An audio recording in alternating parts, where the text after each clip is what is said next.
வணக்கம் நண்பர்களே. ஸோ இந்த வீடியோவில் பல விஷயங்களை நான் உங்கள் கூட ஷேர் பண்ணியிருக்கேன். விஜய் அவர்களை பற்றியும், அவர் முதலமைச்சராக ஆனது, அவருக்கு பின்புலத்தில் யார் யாரெல்லாம் இருக்காங்க, அடுத்த முன்னெடுப்பாக தமிழ்நாட்டை எந்த திசையில் கொண்டு போகிறாங்க, இது எல்லாத்த பற்றியும் நம்ம விரிவாக பார்த்தோம். நம்ம என்ன செய்யணும் அப்படின்னாக்க ஒன்றுமே செய்ய முடியாது. ஃபர்ஸ்ட் பாயிண்ட் ஏன் அப்படின்னா, நான் அடிக்கடி சொன்னது தான். இப்போ தான் அவர் தேர்தலில் வெற்றி பெற்று எப்படியோ ஏதோ ஒரு வழி அமைப்பில் முதலமைச்சர் ஆயிட்டார். அதை இன்னும் அவருக்கு ஓட்டு போட்ட இந்த ஜென் இசட்னு சொல்லக்கூடிய பரவச நிலையில இருக்கக்கூடிய, அதே மாதிரி பைத்தியக்காரத்தனமான மனப்பான்மையோட இருக்கவங்க எல்லாருமே ஒரு வெறி பிடித்த நிலையில இருக்காங்க. ஆக விஜயை பத்தி நம்ம கடுமையான விமர்சனம் ஏதாவது வச்சாலோ, அவருக்கு எதிரான போராட்டங்கள் ஏதாவது கையில் எடுத்து செய்யணும்னு தெருவில் இறங்கினாலோ எதுவுமே எடுபடாது. அவரை ஒரு டெமி காட் அப்படிங்கிறாங்க. நார்மலாவே தமிழ்நாட்டுல சினிமா அப்படின்னு வந்துட்டாலே அதுல இருக்கிற ஹீரோ ஒரு கடவுளுக்கு அடுத்த நிலை, டெமிகாட் அப்படின்னு சொல்லுவாங்க.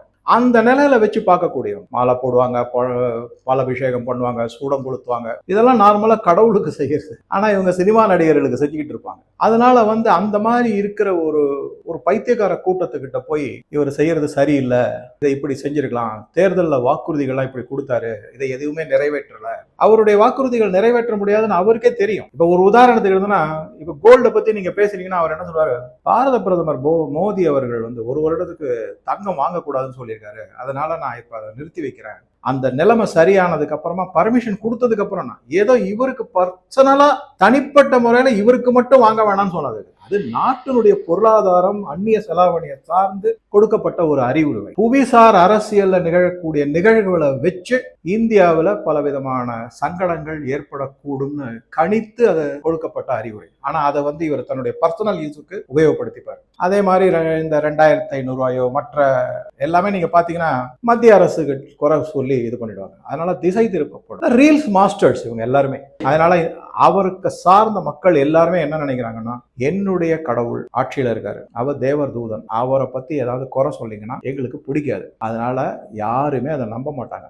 அதுக்கு பதிலா என்ன பண்ணணும் அப்படின்னா, வாயை மூடிட்டு நம்ம சும்மா இருந்தோம்னா கொஞ்சம் கொஞ்சமா அந்த மக்களுக்கே அது புரியும். என்னை பொறுத்த வரைக்கும் ஒரு 2 ஆண்டுகள்ல ஒரு நல்ல தெளிவான மனப்பான்மை எல்லாருக்கும் வந்துடும். அதுல அப்பயும் அதையும் மீறி இன்னொரு 10-15% மக்கள் அவரை நம்புவாங்க.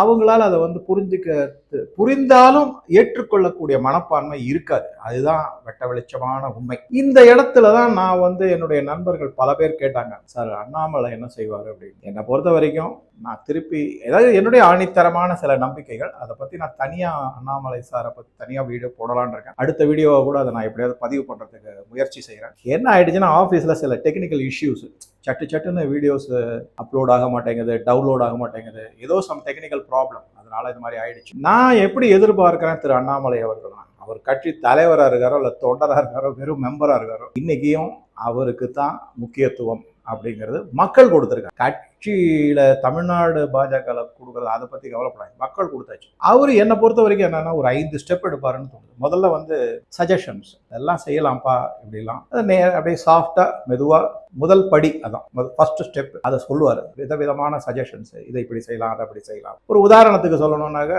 இந்த தமிழ்நாடு எலக்ட்ரிசிட்டி போர்டுல இருக்க டிரான்ஸ்ஃபார்மர் ஊழல்ல 350 கோடி ஊழல் நடந்திருக்கு. அதுக்கு நீங்க இதை மேல எடுத்து கோர்ட்ல கேஸை ஃபர்தரா கொண்டு போங்க அப்படிங்கிற மாதிரி சஜஷன். அதுக்கப்புறம் என்ன பண்ணுவாங்கன்னா, அட்வைஸ், அதாவது அறிவுரை.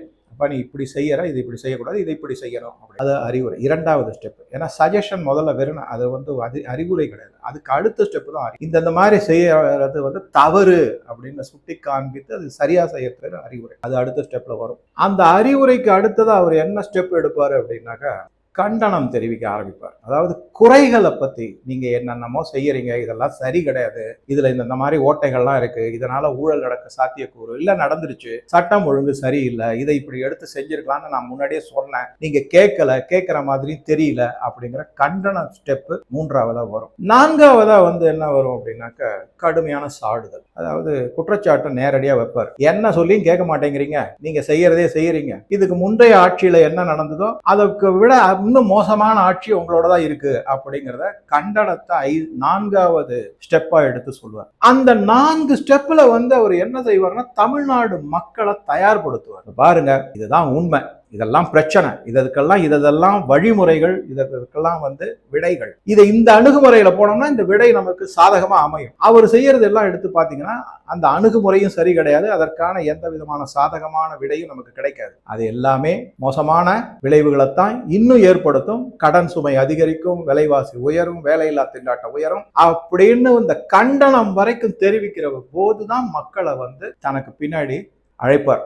நான் யாரை அழைப்பார் அப்படின்னு சொல்றேன்னா, இந்த திடீர்னு இங்க இருந்து டிவி கேக்கு வர்றது, டிஎம்கேல வர்றது, இந்த மாதிரி இருக்காங்கல்ல, அவங்கள சொல்றேன். நல்ல உறுதியான திரு அண்ணாமலை மேல நம்பிக்கை வைக்கக்கூடிய யாரும் அதை பத்தி கவலைப்படாங்க. சார் என்ன சொல்றாரோ அதை செய்வோம் அப்படின்னு. நான் சொல்றது இது மற்றவர்களை பத்தி. அவங்க எல்லாம் குழும்பும் போதுதான் அது ஒரு மிகப்பெரிய மக்கள் சக்தியாக உருவாகும். அந்த மக்கள் சக்தி உருவானது பிறகுதான் 5வது ஃபைனல் ஸ்டெப். அப்பதான் ஆக்கிரமன் அப்படின்னு அது மாதிரி போர்ல சொல்லுவாங்க ஹிந்தியில, ஆக்கிரமன் அப்படின்னு. உடனே தளபதி ஆக்கிரமன் சொல்ல உடனே அது போராட்டங்கள் நிகழ்த்தப்படும். அதன் மூலமாக மக்கள் எழுச்சி வரும்.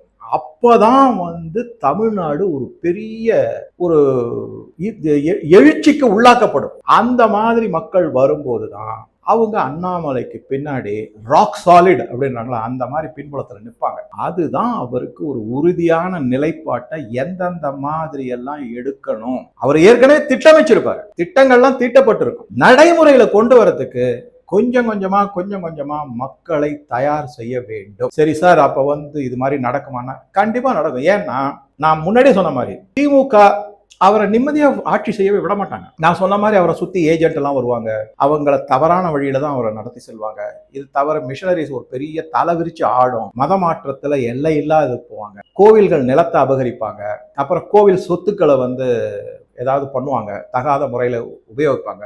இதெல்லாம் கொஞ்சம் கொஞ்சமா மக்களுக்கு வெறுப்பு வரும். அந்த வெறுப்பை நல்லபடியா இவர் தீர்த்து வைப்பாரு அப்படின்னு எதிர்பார்த்தோம்னா அது நடைமுறையில சாத்தியம் இல்லை. ஏன் அப்படின்னா நான் சொன்ன பல காரணங்கள். அவர் இந்த மிஷனரிஸ் கையில, இந்திய மிஷனரிஸ் மட்டுமல்லாமல் வெளிநாட்டு சதி கூட்டங்கள் கையிலையும் நல்லா வசமா சிக்கிக்கிட்டு இருக்காரு. அவரால் எதையும் செய்ய முடியாது. அந்த மாதிரி வரும்போதுதான் மக்கள் அதை உணர்வாங்க. அதற்கு தலைமை ஏற்று அதை வழி நடத்தி செல்லக்கூடிய திறமையும் அறிவும் ஆர்வமும் எல்லா விதமான தகுதியும் இன்னைக்கு தேதியில ஒரு இளைஞர் அப்படிங்கிற முறையில இருக்கக்கூடிய ஒரே தலைவர் தமிழ்நாட்டில் திரு அண்ணாமலை அவர்கள். இது நடக்கும். இது என்னுடைய அனுமானம். இதுல சில மாற்றங்கள் வரலாம், வேற மாதிரி இது போகலாம்.